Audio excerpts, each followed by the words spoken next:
If you've got a KiwiSaver account, or your children or grandchildren do, money has already started moving differently from what it was just a few months ago. And there's a second change being talked about online right now that hasn't actually become law yet, even though plenty of headlines are making it sound like it has. I'm David, and you're watching New Zealand Pension Plan, the channel where we break down NZ Super, government support programs, and important updates that could affect your finances, so you can make informed decisions and make sure you're receiving every entitlement you may qualify for. Now, I know this channel is mostly about NZ Super, WINS, and MSD support, so you might be wondering why we're covering KiwiSaver today. Here's why it matters, even if you're already retired and receiving NZ Super every fortnight. KiwiSaver is a completely different scheme to NZ Super, and nothing in today's update touches your NZ Super payment rates, your eligibility, or your residency requirements. I want to make that absolutely clear right at the start because there's a lot of confusion online blending these two systems together. But KiwiSaver still affects your household. It affects your adult children. It affects your grandchildren if they're 16 or 17 and working their first part-time job. And if you're approaching 65 and still have a KiwiSaver balance sitting there from your working years, these changes could affect how much ends up in that account before you access it. So stay with me, because over the next 20 minutes, I'm going to walk you through exactly what's confirmed, what's only been proposed, and where the genuine money trap is buried. And there is one. A lot of New Zealanders are going to get caught out by it if nobody explains it to them properly. Let's start with what's actually confirmed and already happening, because this is the part people keep getting wrong online. From the 1st of April 2026, the default KiwiSaver contribution rate increased from 3% to 3.5%. That's confirmed.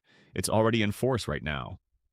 It applies to both sides of the contribution, the employee's own money and the employer's matching contribution. So if someone in your family was sitting on that default 3% rate, both their contribution and their employer's contribution moved up to 3.5% automatically. Nobody needed to fill out a form or make a phone call for that to happen. It simply updated through the payroll system. Here's what that actually looks like in real dollar terms, because numbers on a page mean a lot more once you see them applied to an actual income. Say a family member is earning $80,000 a year, moving from 3% to 3.5% adds roughly $400 a year into their KiwiSaver account, split evenly between what they put in themselves and what their employer adds. Their take-home pay drops slightly, but not dramatically. For most people, the weekly difference works out to roughly the cost of a couple of coffees. Small week to week, but meaningful when you stretch it across 20 or 30 years of compounding growth. Now here's something worth flagging early because it's already causing confusion in comment sections and group chats. This isn't the final increase. There's a further rise scheduled from 3.5% up to 4%, but that change doesn't happen until the 1st of April 2028. So if anyone tells you contributions have already jumped to 4%, that's simply incorrect. Right now, today, the confirmed rate is 3.5%. The 4% figure is still 2 years away and isn't locked in for anyone's payslip yet. In just a moment, I'll explain an option some people are using to avoid this increase altogether, and why that decision needs a lot more thought than most people are giving it. If someone doesn't want to move up to the higher rate, they can apply to Inland Revenue for what's called a temporary rate reduction. This lets them keep contributing at 3% instead of 3.5%. Applications opened on the 1st of February 2026, ahead of the April change, and the whole process runs through MyIR, the same online account most people already use for their tax returns. The reduction can run anywhere from 3 months up to 12 months, and it can be applied for again and again if needed. Here's the catch, and this is exactly the kind of detail that gets glossed over in quick social media posts. If someone opts down to keep contributing at 3%, their employer is allowed to match that lower rate too. That means it isn't just their own 0.5% that disappears. It could be their employer's matching 0.5% as well. So a small saving on a weekly pay slip can quietly turn into a much larger loss in employer contributions across a full year. If this applies to you, your partner, or your adult children, it's worth having a proper conversation with the employer first, rather than ticking the box for a short-term saving without understanding the long-term cost. Now let's move to the other confirmed change, because this one affects households directly, and it's actually been in force for longer than the contribution rate rise. It's been quietly running since the 1st of July 2025. The government contribution to KiwiSaver, the annual top-up the government adds based on what a member puts in themselves, has been halved. It used to be 50 cents for every dollar a member contributed. Now it's 25 cents for every dollar. The maximum amount someone can receive each year has dropped from $521.43 all the way down to $260.72. To receive that full reduced amount, a member still needs to contribute at least $1,042.86 themselves across the year. If they contribute less than that, the government top-up is calculated proportionally based on whatever they actually put in, and here's a detail that catches higher-income households completely off guard. If someone earns $180,000 or more in taxable income a year, they no longer qualify for any government contribution at all. Not a smaller one. None whatsoever. So if you've got a family member in that income bracket who's been counting on that yearly top-up landing in their account each year, it's gone entirely under the new settings, and it's worth them knowing that before they assume it's still coming. It's also worth mentioning, if someone is self-employed and doesn't receive an employer's matching contribution at all, this halved government top-up is a straightforward loss with nothing on the other side to balance it out. There's no employer contribution increase to offset it for them, the way there is for someone in regular paid employment. If you know someone in that position, it's worth them factoring this into how much they're voluntarily contributing each year. Stay with me, because there's an eligibility change coming up next that could be genuinely good news if you've got grandchildren just starting out in the workforce. From the 1st of July 2025, 16 and 17-year-olds became eligible for the government contribution for the very first time. Before that, you had to be 18 or older to receive it. And from the 1st of April 2026, that same age group also became eligible for compulsory employer contributions, again at the 3.5% rate. So if you've got a grandchild who's just started part-time work at 16 or 17 and they're enrolled in KiwiSaver, they could now be receiving both the government top-up and employer contributions years earlier than previous generations ever could at that age. One important thing worth passing on to them directly. Auto-enrollment still only starts at 18, so a 16 or 17-year-old needs to actively opt in to KiwiSaver themselves to unlock these benefits.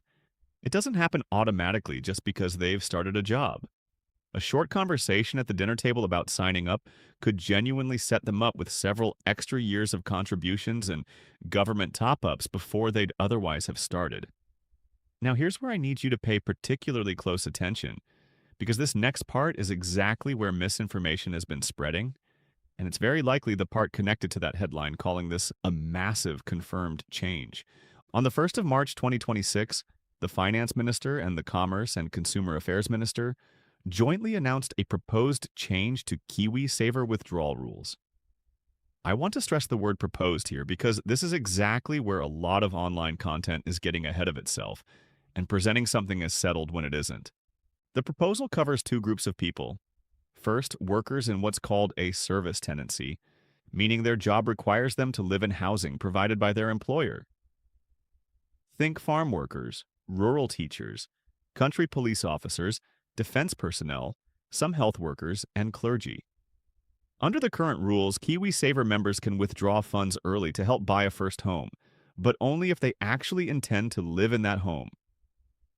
Service tenancy workers have effectively been locked out of that option entirely because their job requires them to live somewhere else, an accommodation their employer provides. The proposed change would remove that living-in requirement specifically for this group, allowing them to buy a first home using their KiwiSaver savings even while continuing to live in employer-provided accommodation.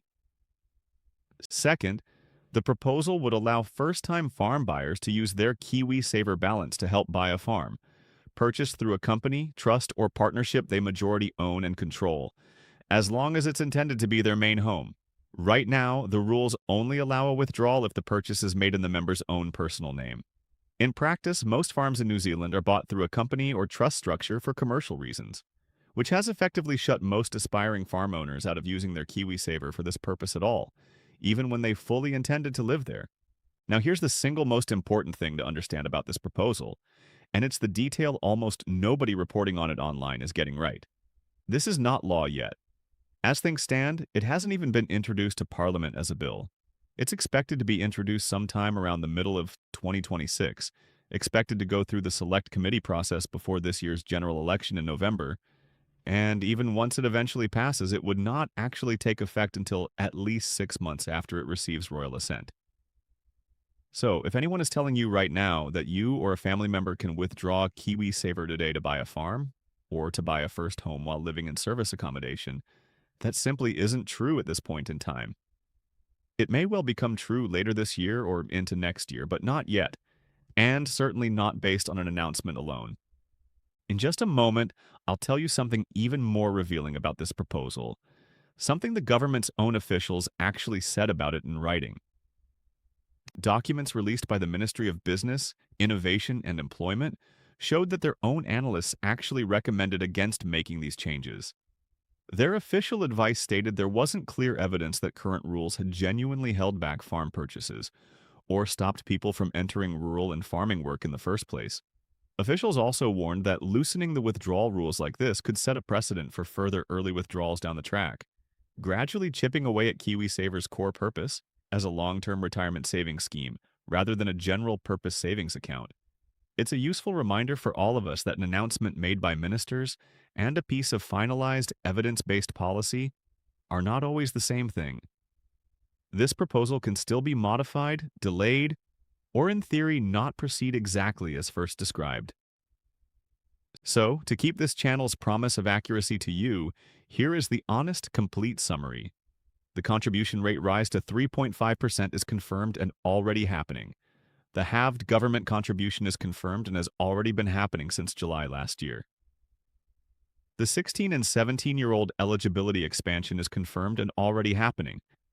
The farm purchase and service tenancy withdrawal changes are announced. Government intentions only, not yet law and not yet usable by anyone, no matter what you might have seen shared around. Now let's go through some of the myths circulating on social media about this topic, because separating genuine fact from confident-sounding fiction is exactly what this channel exists to do for you. The first myth, that KiwiSaver contributions have already jumped to 4%. That's false. The confirmed rate right now is 3.5%. 4% doesn't arrive until April 2028, a full 2 years from now. The second myth, that the government has scrapped the KiwiSaver government contribution altogether. Also false. It's been halved, not eliminated, for the vast majority of members. It's only been removed entirely for people earning $180,000 or more. The third myth, and this is the one that concerns me most because acting on it could lead to a real financial mistake, is that people can withdraw their KiwiSaver right now to buy a farm or a first home while living in employer-provided housing. As I explained, that simply isn't in force. It's proposed legislation that hasn't even been introduced to Parliament yet. And the fourth myth, an old one that resurfaces every single time there's a big KiwiSaver headline, is that the government can somehow take or seize your KiwiSaver money. That's false. KiwiSaver funds legally belong to the individual member. They're held separately from the scheme provider's own business operations.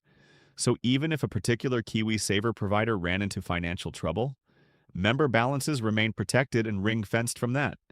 The government cannot access, claim, or take your KiwiSaver savings, full stop. Now, before I wrap up, let's talk about what you should actually do with all of this, because that's far more useful to you than simply knowing the facts in isolation. If your children, or your grandchildren, have a KiwiSaver account, it's worth checking their current contribution rate, especially if they were sitting on the default rate, to confirm the move to 3.5% has actually been applied correctly through their payroll. Mistakes do happen with payroll updates, and a quick check on a recent payslip or through their provider's online portal is a far safer approach than simply assuming everything updated itself. If anyone in your family is considering applying for that temporary rate reduction to stay at 3%, encourage them to check with their employer first about whether the employer would also drop down to match that lower rate. That single conversation could be the difference between a small short-term saving on their weekly pay and a genuinely meaningful long-term loss in their retirement balance over time. If you've got a family member earning close to or above $180,000, make sure they know the government contribution has disappeared completely for them under the new rules, not simply reduced, so they can plan their own saving strategy accordingly rather than being caught out at the end of the financial year. And here's one more practical thing worth checking for anyone in KiwiSaver, regardless of any of these recent changes. Make sure their prescribed investor rate, often shortened to PIR, is set correctly through inland revenue. If it's never been actively set, the default applied is the highest possible rate, 28%, which can mean paying more tax on investment returns than is actually necessary. It's a simple thing to check, takes only a few minutes through my IR, and could genuinely save real money every single year without doing anything else differently. If you've got a grandchild who's just started part-time work at 16 or 17, it's worth mentioning KiwiSaver to them directly, sooner rather than later. Because auto-enrollment doesn't begin until 18, they need to opt in themselves to start receiving both the government contribution and employer contributions, years earlier than previous generations were ever able to. And finally, if you're following the proposed farm purchase and service tenancy changes because they could affect someone in your family, keep an eye on official government channels rather than relying on social media commentary or forwarded messages. Watch for the bill actually being introduced to Parliament. Watch for it moving through the select committee process. And remember that even after it eventually passes, there's a minimum 6-month wait before it actually takes effect in practice. This channel will keep you properly updated as that moves through Parliament, rather than reporting on a ministerial announcement as though it's already settled, finalized law. So, to bring this all together clearly, the confirmed changes already affecting KiwiSaver members right now are the rise in the default contribution rate to 3.5% from the 1st of April this year, the halving of the government's annual top-up contribution since July last year, and the extension of both government and employer contributions to 16 and 17-year-olds. Those 3 changes are locked in, already happening, and well worth checking on for anyone in your family who holds a KiwiSaver account. The proposed changes, covering farm purchases and service tenancy workers, are genuinely significant if they do eventually go ahead, but they are not law yet. They haven't been introduced to Parliament. And the government's own officials actually recommended against parts of the proposal in writing. Treat anything you see online claiming these withdrawals are already available with real skepticism. And don't let anyone make a financial decision based on an announcement that still has multiple steps left before it becomes usable.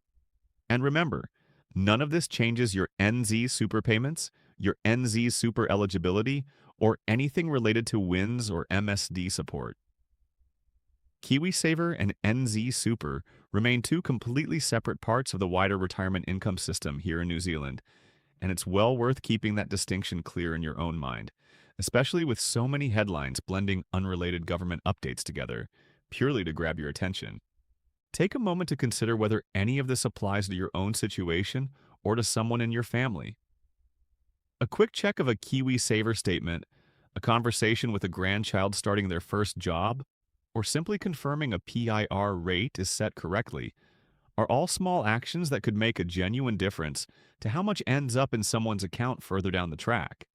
If you found this update helpful, make sure you subscribe to New Zealand Pension Plan. I'm David, and my goal is to help you stay informed about NZ Super, WINS, MSD, and every important government support update that could affect your finances. Thank you for watching, take care, and I'll see you in the next update.